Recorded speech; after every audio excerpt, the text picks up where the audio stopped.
Hey, welcome back. Today we're going to talk about all or nothing thinking. Now, this might be something that you've heard of before, and I want to share with you a little bit more about it and how it's more frequent in people's lives than they may realize. This particularly happens in couples relationships, but not just in couples. Individuals who are struggling with a myriad of issues oftentimes find themselves ruminating in all or nothing thinking and have no clue what it is, where it comes from, or how to heal it. And today we're going to chat about that, so stay tuned.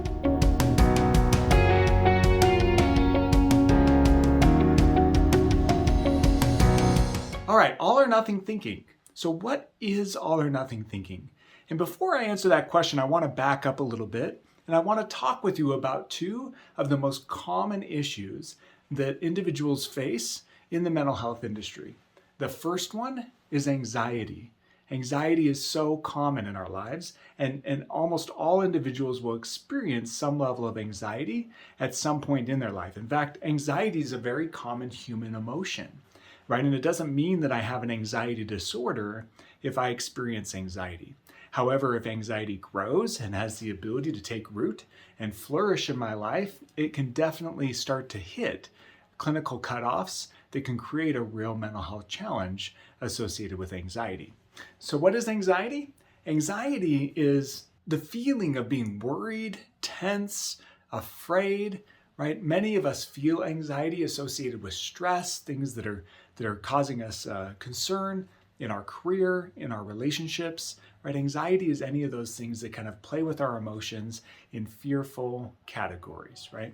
So that's anxiety. Depression's a little bit different than anxiety. Depression we often experience in ways that feel hopeless or helpless, or things that create sadness in us. Again, depression is a very common human experience, human emotion, to feel depressive symptoms, right? And as depression grows in a person's life, it can certainly start to hit clinical cutoffs that create a real mental health concern in a person's world. Anxiety and depressive symptoms can grow in our lives so much that they start to take over a majority of our thoughts and our feelings and our behavior. Right? I can spend most of my day preoccupied with anxiety thoughts or preoccupied with depressive feelings, right? They can control my behavior and taking away motivation, making it challenging for me to do health-related activities, making me withdraw socially, right? Like making me afraid socially, holding me back in a variety of ways. So anxiety and depression are super common, and they also have something very in common with one another, and that is that they both love all or nothing thinking. So we asked this question earlier, right? What is all or nothing thinking? Well, all or nothing thinking is definitive statements and absolutes, right? So it's thinking in these type of definitive and absolute ways, right? So you might ask yourself the question just for a minute if you pause and say, okay, so what's an example of an all statement or a nothing statement, right? An all or nothing statement in my mind that would be definitive and that would feel absolute.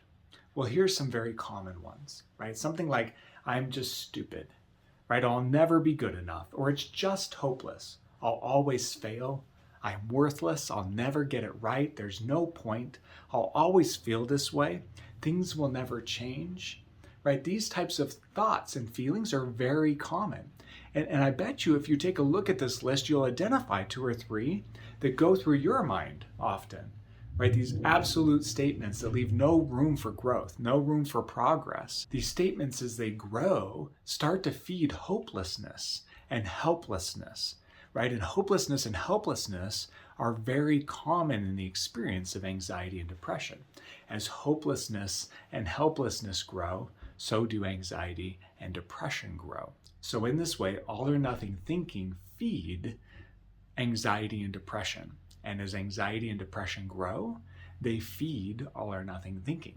And we can get caught in this loop round and round and round again. And this is how individuals often get trapped in a downward spiral, kind of a dark funnel that they can just swirl in that threatens to consume them, right?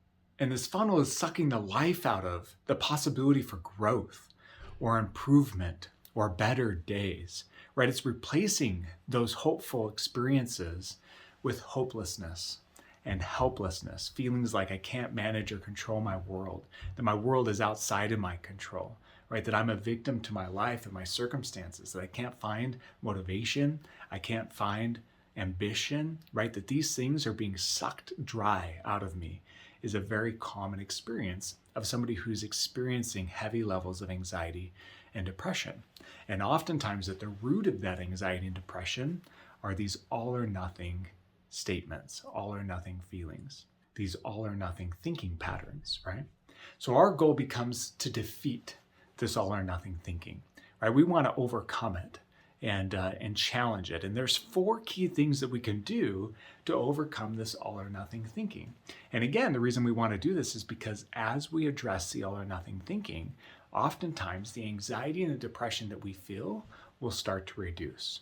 So the first step in reducing all or nothing thinking, right, and defeating this all or nothing thinking pattern is to identify it. So we want to identify when it's occurring and what it sounds like. Right, so thinking in your last week, if you just pause for a minute and ask yourself the question, when have I experienced this all or nothing thinking in the last week? I was working with a young man recently who's really into baseball.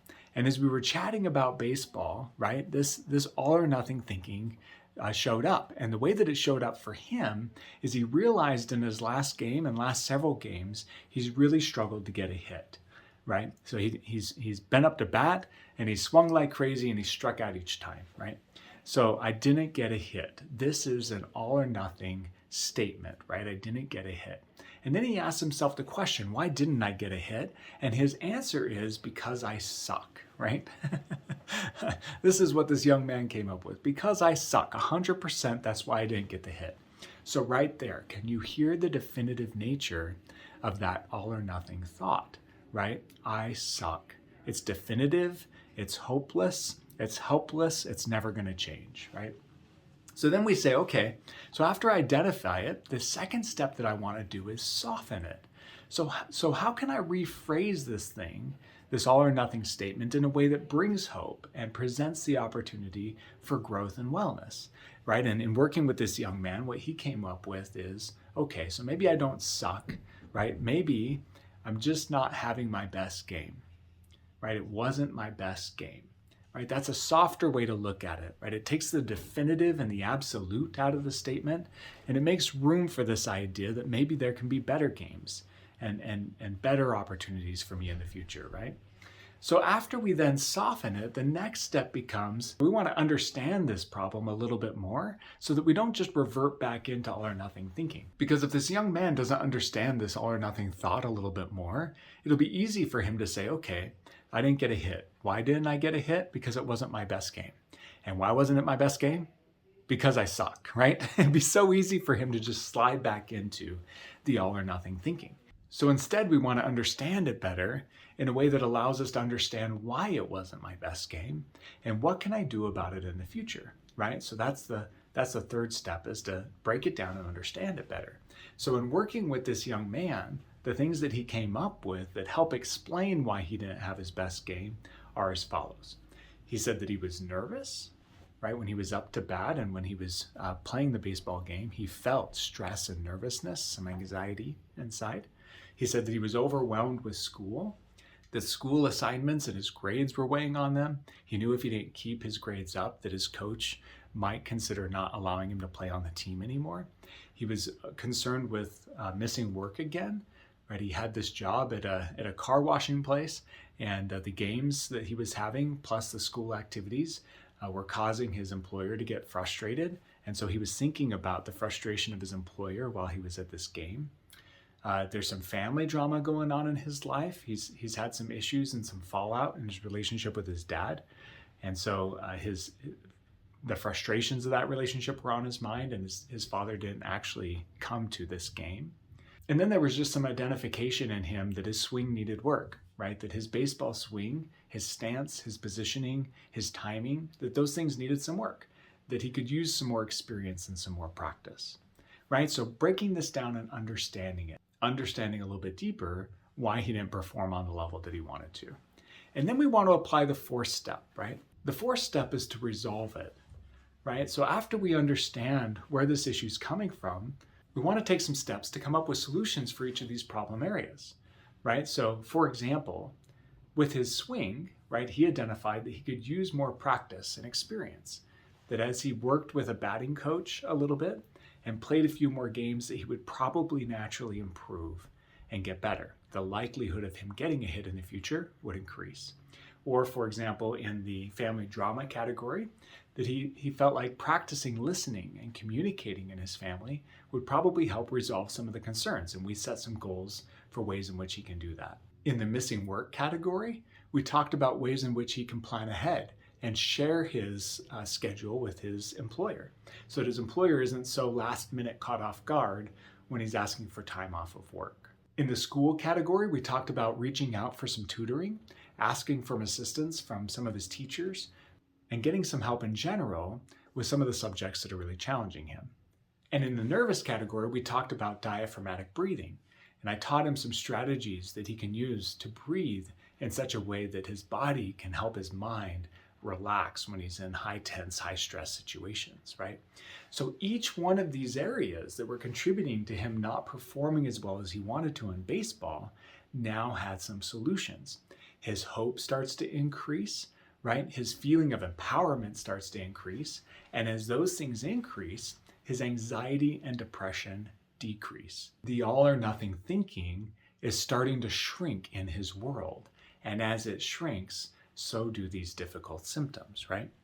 So that's the piece I wanted to share with you today. I want you to understand how to identify when you're having an all or nothing thought, whether in your own life, in your marriage, at work, wherever it might be, right? Practice identifying it.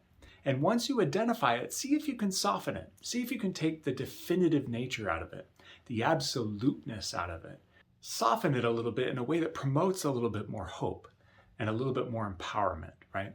So instead of saying something like, I am worthless, right? Trying to soften it to, I'm not performing as well as I wish I was, right? Or instead of saying to yourself something like, this will never get better, right? Try to soften it into, this is really hard. I'm not sure how to help it be different, right? This makes room for the idea that there can be some hope and that you can have some power to create change in your world. And as you do that, the all or nothing thinking starts to shrink. Now, after we soften it, then we want to understand it, right? So we want to break it down even further, right? What are things that could be contributing to this difficulty that I'm facing? You can even draw your own little pie chart and divide it into subcategories. And after you understand it, let's look for solutions in each of the areas that you've identified, right? What are ways in which I can resolve it, right, with some of these solutions? As I practice some of these solutions connected to each area of the problem, in general, my performance is going to increase or my circumstance is going to improve. I hope that's helpful to you. Now, if you'd like to learn more about personal empowerment and how you can shift your world through understanding your perceptions and the role that they play in the way that you feel and in the way that you behave, take a look at our optimal growth video module. I think you'll really enjoy this one. Also, our resolving differences video module. Each one of these are really great at helping you understand the role that you play and some of the difficulties that you experience in life and things that you can do to take personal power in affecting change in your life. It's wonderful being with you again today. Thank you for joining us. Please like, subscribe, and share our content with anyone that you feel like we could benefit. We really want to make a difference in the lives of individuals and couples all around the world, and we're grateful for all the support that you give us. Until next time, take care.